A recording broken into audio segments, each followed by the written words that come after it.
Salut les amis, ici Greg alias GTech FPV de la team Taras. Aujourd'hui on va continuer les tutos sur les fameuses Taranis. On va aujourd'hui connecter enfin la Taranis à un PC. Donc vous avez besoin de la radio, vous avez besoin d'un PC ou d'un Mac. Hop là. La procédure est très simple. Hop là. Tac. Il vous faut le câble USB. Hop là. Qui parfois est fourni avec la radio, d'autres fois non. C'est un simple câble micro, genre, je sais pas si on voit assez. Hop là, peut-être comme ça. Voilà. Micro USB, ok. Vers USB. Hop là. Donc, la procédure, tout simplement, que ce soit sur celle-ci ou sur la QX7, est la même. C'est-à-dire que on va tout simplement appuyer sur les deux trims de l'intérieur vers l'intérieur. Hop là. Et enclencher le power. Et là, la radio démarre en mode bootloader. Une fois que vous en êtes ici, tout simplement, on va passer sur la radio directement en branchant le câble USB. Hop là. Donc, je branche simplement le câble USB dans le port USB ici. Tac. Et l'USB sur le port USB qui est à l'arrière de la radio, sur la QX7. Hop là. Il se trouve ici dans le petit compartiment avant. Hop là. Qui est ici. Hop, on branche ça. Clac. Et là, la radio nous met USB connected. Donc on peut voir après la connexion que on a deux mémoires flash qui se sont affichées. C'est tout simplement, on en a déjà discuté sur les vidéos précédentes, celui qui s'appelle Taranis, c'est la mémoire interne de la radio.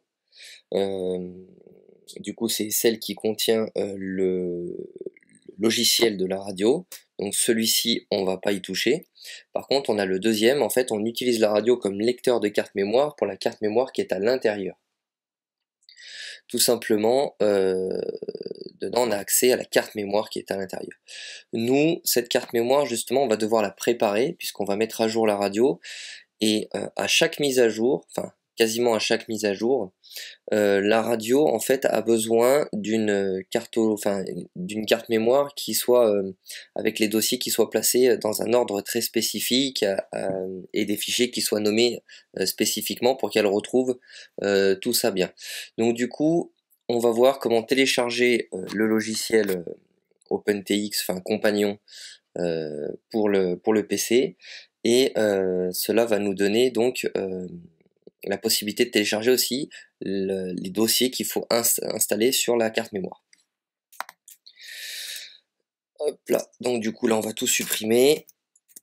Hop là. Donc je vide la carte mémoire tout simplement. C'était un peu long. Le lecteur, quand on passe par la radio pour lire la carte mémoire, en tant que lecteur de carte, les Taranis sont relativement très lentes. Du coup, vous avez aussi la possibilité d'ouvrir la Taranis à l'arrière, de récupérer la carte mémoire et d'aller l'insérer dans l'ordi avec un lecteur de carte classique, quoi. Ça sera légèrement plus rapide. Donc voilà, vidé. Et maintenant, en fait, on va tout simplement aller chercher sur Google OpenTX compagnon. Hop là.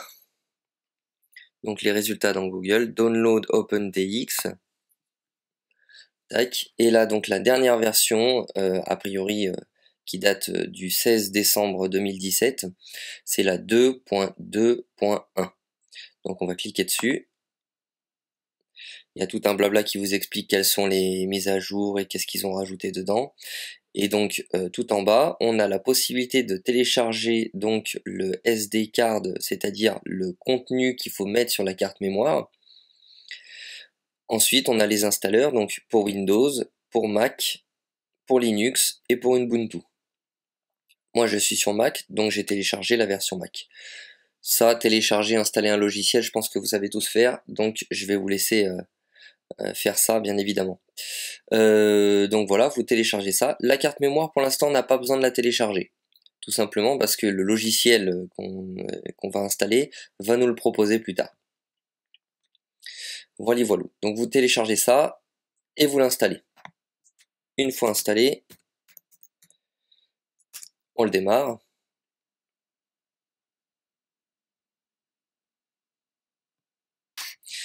Et là, la première chose à faire avant tout, hop là, donc on va mettre ça en grand, tac. Ici, vous avez plusieurs icônes, hein, bien évidemment. En grand, pas aussi grand que ça, hop là. On va juste l'agrandir un tout petit peu. Hop là. Ici, vous avez une première chose à faire, c'est les profils radio. C'est-à-dire que le logiciel va être capable de gérer plusieurs radios.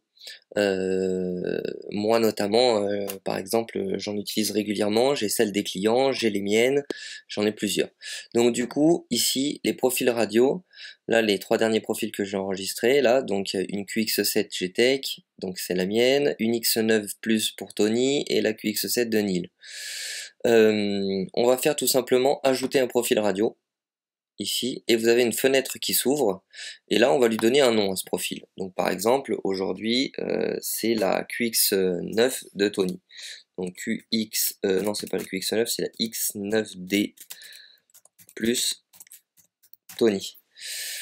Ensuite, le type de la radio, donc là c'est une Taranis X9D+, si c'est une X7 ou une X7S, et ben on sélectionne X7S. Tac. La langue des menus, donc nous on va choisir en français. Et ici, on va regarder donc plusieurs choses, c'est-à-dire vous avez des choses à cocher. Si vous restez dessus, il y a une explication en français qui vous est donnée. OpenTX, hein, enfin un compagnon OpenTX, on a la possibilité dans les préférences, hop là, si je trouve, on verra après, mais de choisir donc la langue des menus. Donc si je viens sur ces options là, que je coche ou décoche, j'ai l'explication. Donc position des voix affichée en microsecondes. Ok, ça je ne connais pas donc je vais pas cocher. Ensuite, multimodule. Supporte les modules multi-protocoles. Moi je n'en ai pas, mais si un jour vous fonctionnez avec, pourquoi pas. Ensuite, LUA, active les écrans script LUA personnalisés. Donc ça peut être intéressant. Je le récupère. Les scripts LUA, c'est donc tous les petits logiciels qu'on va mettre à l'intérieur de la carte mémoire pour par exemple un petit logiciel pour faire du chronométrage, un logiciel qui peut nous servir à paramétrer les PID, le VTX via la radio directement dans votre drone. Voilà, il en existe plein, des affichages différents, plein de choses. Donc ok, ensuite je continue. Le suivant, désactiver la fonction spéciale remplacer VoiceX, je ne sais pas ce que c'est, je ne coche pas. Ensuite EU, masque le protocole D8 légal obligatoire sur les radios européennes importées après le 1er janvier 2015. Le protocole D8, c'est en fonction du récepteur que vous avez, vous allez utiliser des modes de communication D8, D16, ça va permettre de binder votre radio à votre récepteur. La plupart des récepteurs qu'on utilise aujourd'hui en S-Bus, donc le XSR, tous ceux qu'on a vu dans les vidéos précédentes, sont en D16. Donc potentiellement, on n'a pas besoin du D8. On peut avoir besoin du D8 à partir du moment, par exemple, où j'achète un BNF, donc c'est-à-dire un Bin to Fly, c'est-à-dire que c'est un drone qui est tout fabriqué avec un récepteur dedans. Souvent ce récepteur-là, il est compatible avec les radios Taranis, mais ne sont pas directement de FrSky. Il y a aussi des récepteurs FrSky, d'autres récepteurs qu'on n'a pas vus encore ensemble, qui fonctionnent sous ce protocole D8. À ce moment-là, on va éviter de cocher ce EU. Ça n'a rien à voir avec le EULBT, le non EU ou tout ça, non, c'est juste pour pouvoir afficher dans notre radio, dans les menus de notre radio, ce protocole D8 ou pas. Donc bien évidemment, on ne va pas le cocher, parce que sinon, forcément, ça va nous cacher ce D8. Donc du coup, je ne le coche pas. Ensuite, LUAC, donc pareil, c'est tout ce qui concerne les scripts LUA, donc on va cocher. Le suivant, possibilité d'activer le mode FAI, c'est la télémétrie désactivée. Ça, étant donné que moi je veux utiliser la télémétrie, je vais le garder, donc je ne le coche pas. Ensuite, support de remplacement du module interne par un module PPM. Ça, moi je n'en ai pas l'utilité, donc je ne le coche pas. Hop là. Ensuite, support de remplacement du module interne. Ah non, je me suis trompé. Alors c'était NoHeli. NoHeli, c'est celui-là. Supprimer le menu hélico. Ça, étant donné que moi je ne vais pas utiliser d'hélico, en effet, je le coche comme ça au moins. J'ai plus tout ce qui concerne les hélicos. Ensuite, internal, donc ça, le PPM, ça on a dit que je le prenais pas. Ensuite, le mode FAI, pareil, pour la télémétrie, désactivé, je le coche pas parce que moi je veux la télémétrie. Supprimer, le suivant, c'est supprimer les supports des variables globales. Ça, je ne connais pas, donc je n'y touche pas. Et utiliser la police alternative SQT5, je ne sais pas ce que c'est. J'imagine que c'est pour changer un peu l'écriture qu'il y a dans la radio. Moi, celle qui existe me convient très bien. Ici, écran d'accueil. On peut très bien se faire un écran d'accueil. Je vous ferai une autre petite vidéo pour vous faire voir comment on fabrique son propre écran d'accueil. Donc ici on sélectionne, on va chercher donc dans notre explorateur classique le fichier BMP de notre écran d'accueil qu'on aura choisi. Hop là, donc moi j'ai un truc GTech Team Taras. Étant donné que ça c'est celle de Tony, je ne vais pas utiliser celle-ci. Donc hop là, j'efface, pour l'instant je n'en veux pas. Ensuite le chemin de structure de la carte SD, donc il demande où est-ce que est située ma carte SD. Donc je vais sélectionner, et ici je vais aller chercher donc la carte SD no name, pas Taranis, hein. Taranis, je vous rappelle que c'est la mémoire interne de la radio, ça surtout j'y touche pas. Donc moi c'est voilà, c'est no name. Open.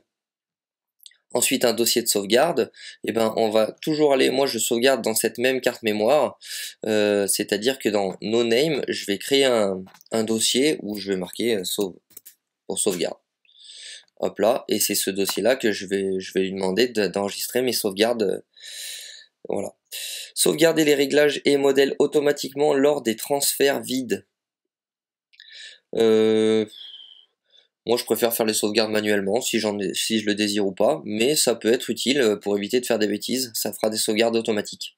Ensuite, c'est ici, rappelez-vous dans la vidéo précédente, je vous avais montré qu'on pouvait changer le mode et l'ordre des voix prédéfinis quand on crée un premier modèle. On peut le faire ici, lors du réglage de notre radio quand on va la mettre à jour. Donc à ce moment-là, là je choisis, moi je suis en mode 2, donc je choisis mode 2, et après, moi je suis en APGD. Alors ça n'a pas vraiment d'importance, puisque après dans Betaflight, dans Raceflight ou autre, vous allez pouvoir régler l'ordre des sticks, des voix. Et ainsi aussi, quand on va créer les modèles à l'intérieur de la radio, on va pouvoir aussi le faire. Donc du coup, pour l'instant, ça n'a pas vraiment d'importance, mais voilà, ça peut être sympa. Ajouter le numéro de la version dans le nom du fichier téléchargé, pourquoi pas, au moins ça me permet de connaître la vraie version. Proposer le transfert du firmware à la radio après le téléchargement. Oui, pourquoi pas, c'est-à-dire qu'une fois qu'il a téléchargé donc la dernière mise à jour, le firmware de la radio, il va vous proposer directement via le câble USB qu'on a connecté, de le transférer dans la radio. À ce moment-là, ça va le transférer non pas dans notre carte mémoire SD, mais ça va le transférer dans la mémoire interne de la radio. Donc on va faire OK. Donc là, j'ai mon profil. Pardon, excusez-moi, je me suis trompé. J'ai mon fameux profil que je viens de créer, donc je l'avais déjà créé une première fois. Donc du coup, ce que je vais faire, c'est que je vais supprimer un des deux profils. Hop là, je vais supprimer le profil que j'ai créé la dernière fois. On va garder celui qu'on vient de faire avec vous. Hop là, et donc je sélectionne la X9D+, de Tony. Ça veut dire que tout ce que je vais faire maintenant sur le logiciel, ça va être pour la Taranis de Tony. Ok, ensuite, l'étape suivante, tout simplement, ça va être, vous pouvez vous balader à la limite sur les petits icônes, hein, vous allez voir, vous avez des explications quand on s'arrête, donc vérifiez les mises à jour. Donc au fur et à mesure, il retient, en fonction du profil que vous avez, les mises à jour que vous avez fait de votre radio. Donc si je fais vérifier les mises à jour, il va être capable de vous dire si vous avez déjà fait cette dernière mise à jour ou pas pour cette radio. Ce n'est pas le cas pour cette radio, donc à ce moment-là, il me dit le firmware OpenTX avec tout ce que j'ai demandé, c'est-à-dire toutes les options que j'ai demandé tout à l'heure quand on a fait le profil, n'a jamais été téléchargé. La version machin 2.2.1 du 17 décembre 2017 est disponible, voulez-vous la télécharger maintenant? Donc on va dire bah oui, télécharge là. Là il me demande où est-ce que je la télécharge. Donc moi naturellement en fait je m'embête pas, je mets tout sur la carte mémoire de ma radio. Donc je vais créer donc un, un nouveau dossier, par exemple téléchargement. Téléchargement. Hop là. Dans lequel je vais mettre donc cette nouvelle mise à jour de ma radio. Je fais save, il lance le téléchargement, et quand il a terminé le téléchargement, il me propose tout de suite, voulez-vous transférer le firmware à la radio? Je vais mettre oui. Là, il m'ouvre une nouvelle fenêtre. Donc, il me dit quel firmware vous voulez-vous injecter dans la radio. Donc, il m'indique tout de suite celui que je viens de télécharger. Donc, c'est très bien. Ici, il y a les versions, les variantes, toutes les données correspondantes au firmware. Et là, il me demande quel écran d'accueil je veux. Donc, soit j'utilise l'écran d'accueil de profil que j'aurais pu définir tout à l'heure, que je n'ai pas fait puisque je n'ai pas encore d'image pour la radio de Tony. Soit il y a le simple OpenTX classique de comment ça s'appelle de OpenTX d'origine. C'est ce que je vais laisser moi pour l'instant. Vérifier la compatibilité du hardware, ça il va regarder, souvent on conseille de le décocher parce que normalement si on a bien fait les choses, j'ai bien sélectionné le type de radio dont j'ai besoin, donc on va pas s'embêter à le cocher, sinon ça va nous faire perdre un peu de temps.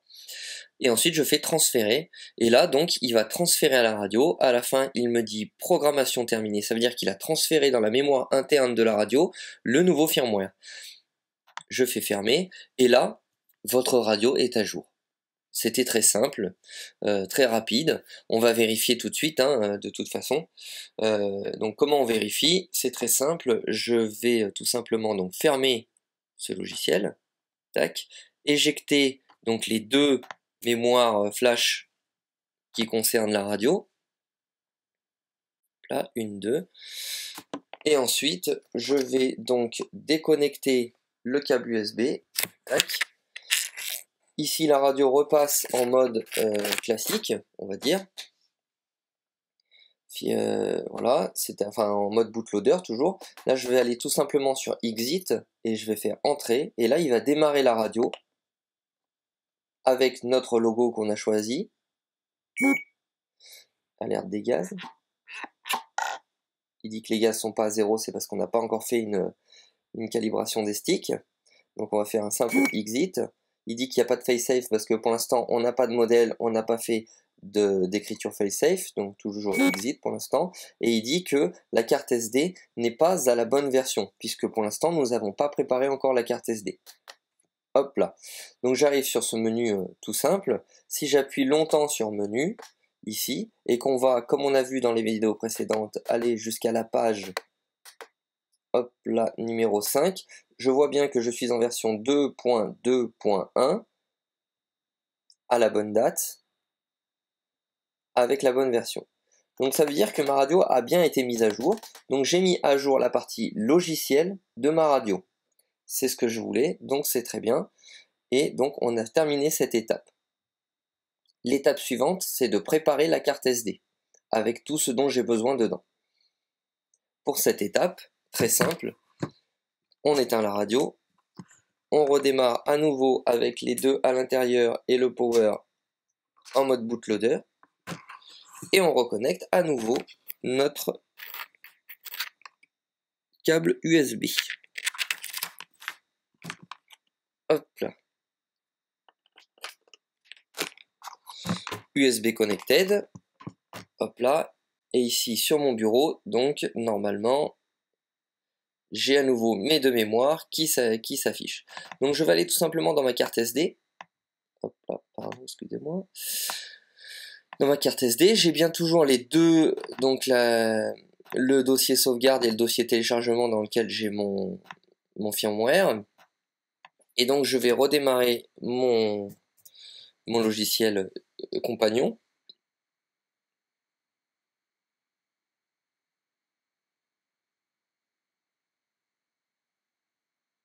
Hop là.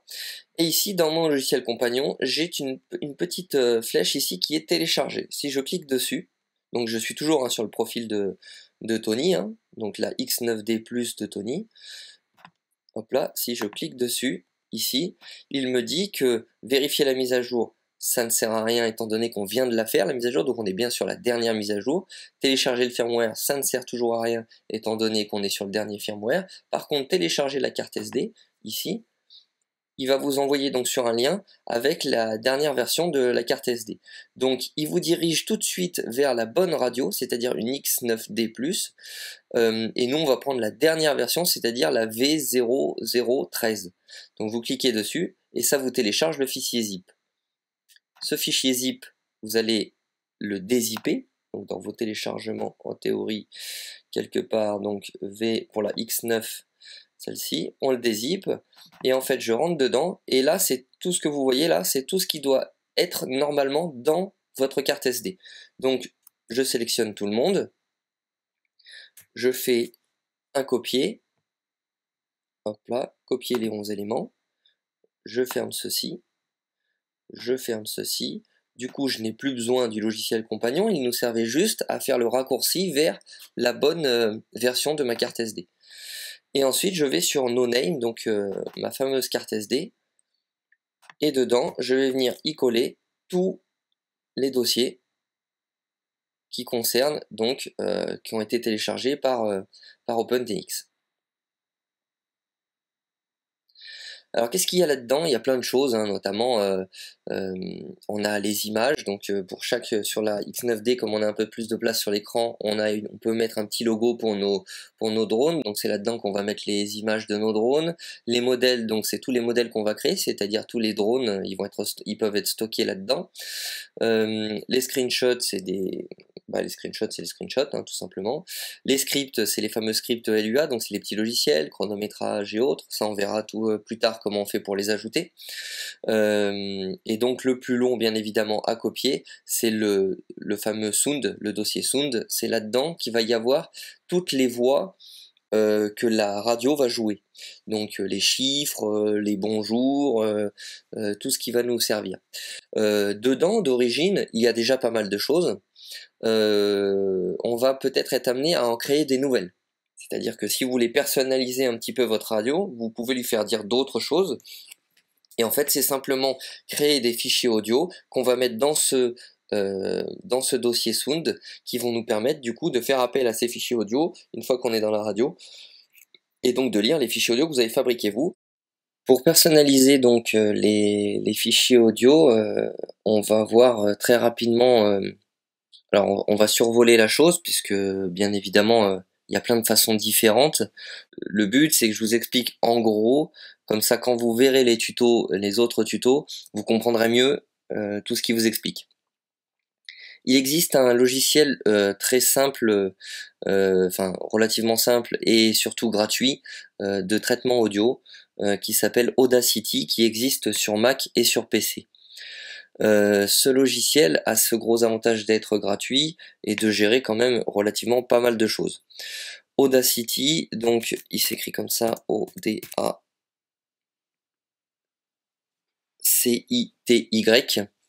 Je vous laisse le télécharger et l'installer, ça c'est pareil, des tutos sur internet, et puis je pense que télécharger un logiciel et l'installer, vous saurez faire relativement bien.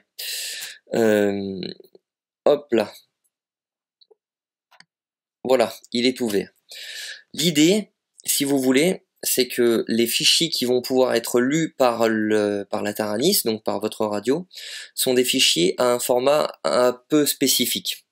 C'est-à-dire que c'est des waves qui sont en mono et qui sont non pas comme habituellement en 4400 kHz, c'est qui sont en 32 000 kHz.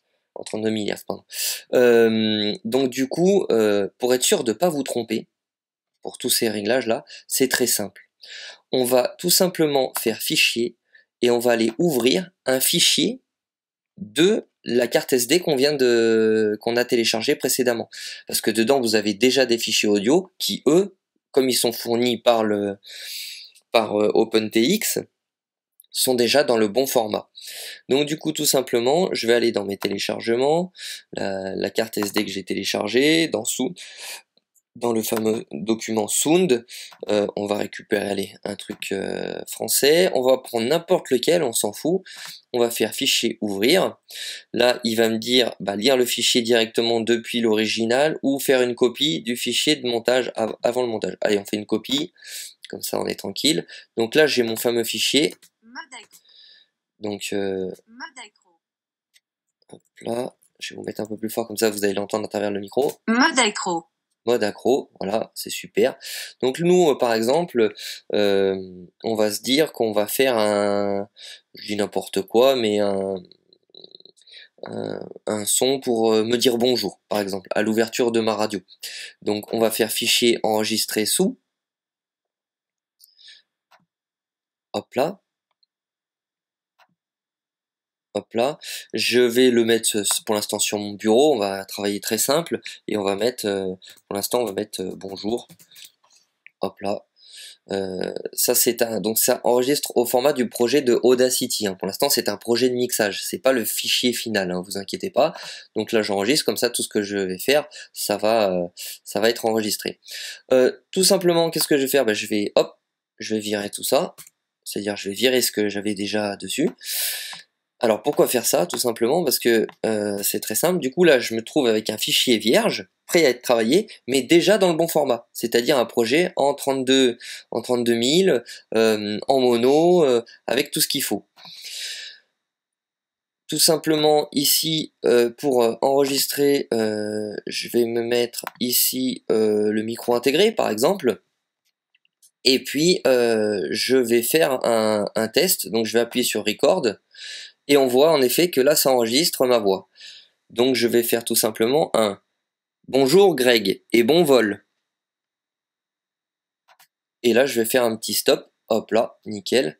Je vais enlever tout ce qui me sert à rien, c'est-à-dire bon déjà je vais dézoomer, donc vous avez une petite loupe ici pour zoomer, dézoomer. Donc là vous avez la loupe qui s'affiche avec un plus là ici. Si j'appuie sur la touche Shift, donc la majuscule, c'est dézoomer. Voilà. Tout bête, hein. Donc là on voit un petit peu, et ben voilà, avec la barre de défilement en bas, je vais aller revenir au début, et je vois un petit peu, voilà, je vais venir sur l'outil de sélection ici, et je vais supprimer tout ce qui me sert à rien à la fin, hop, avec la touche retour en arrière, et ici je vais écouter, et on voit en effet que là ça enregistre ma voix. Donc je vais faire tout simplement un bonjour Greg. Donc moi il n'y a que cette partie là qui m'intéresse, hop là.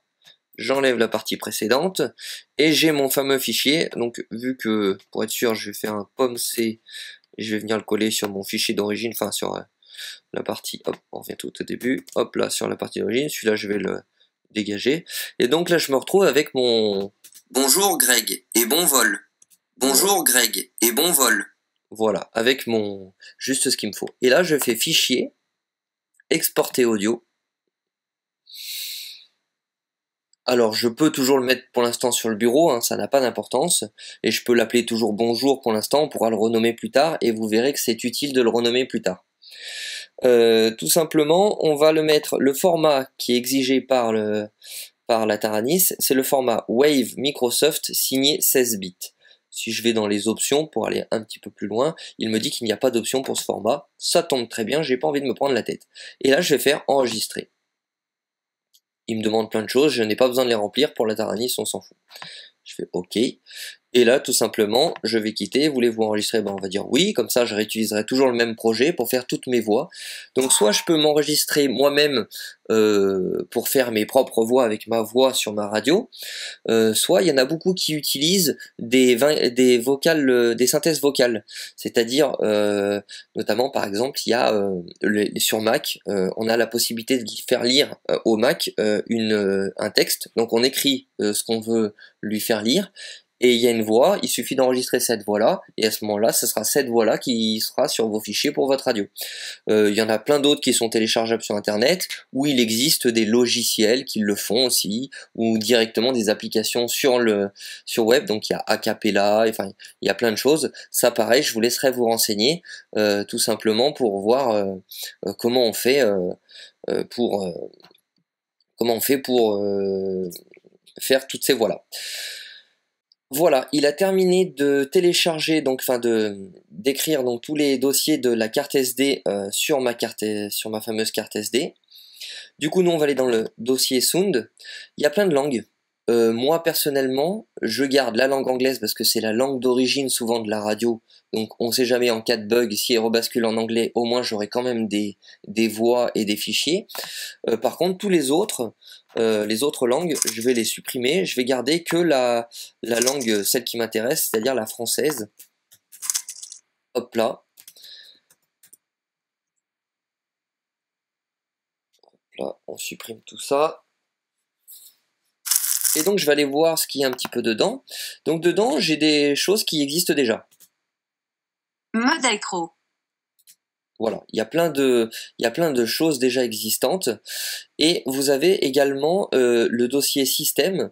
Donc tout ce qui est dans le premier dossier, donc français, c'est des choses que vous allez pouvoir utiliser vous à votre demande, c'est-à-dire quand vous allez créer vos modèles, vous allez demander à ce que ces fichiers audio soient lus à tel moment. Par exemple, quand j'enclenche cet interrupteur dans cette position-là, tu vas me lire le fichier audio un tel. Ça, on verra comment on le fait lors de la création des modèles. Et donc, c'est tous ces fichiers-là. Et ensuite, dans Système, par contre, c'est tous les fichiers audio qui sont utilisés par la radio automatiquement. C'est-à-dire quand vous démarrez votre radio, quand vous allez avoir des alertes de batterie, par exemple la batterie de votre radio est pas suffisante et autres. Tous ces fichiers-là, c'est les fichiers Système. Et notamment, il y en a un qui va vous servir pour personnaliser votre radio. C'est le fameux hello.wave. Donc, ce que je vais faire en premier point, le hello.wave, c'est le fichier qui est Bienvenue sur OpenTX. Qui est lu au démarrage de votre radio. À ce moment-là, je vais l'appeler old pour vieux hello. La Taranis, elle est bête et stupide. En fait, à son démarrage, elle doit lire un fichier qui s'appelle hello. Si elle ne le trouve pas, elle vous lira aucun fichier audio. Donc tout simplement, qu'est-ce qu'on va faire? On va prendre mon fichier bonjour de tout à l'heure, que j'ai créé.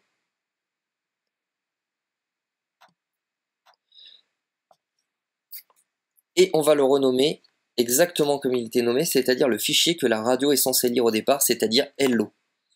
Et je venais venir le placer ici. Il n'y a pas de deuxième hello, étant donné que le mien, je l'ai renommé en old hello. Donc du coup, en théorie, quand j'aurai ma carte SD dans ma radio, quand je vais démarrer ma radio, il va venir lire le fichier hello, c'est-à-dire le fichier que je viens de fabriquer avec bonjour Greg, bon vol, je ne sais plus ce que j'avais dit. Donc on va tester tout ça. Hop là, on va revenir en arrière, on revient en arrière, on revient en arrière. On verra par la suite comment on fait pour ajouter les scripts LUA, ça sera l'objet d'une autre tuto, parce que sinon celui-ci va être déjà très long. Hop là, j'ai terminé. Je vais donc éjecter mes deux mémoires flash.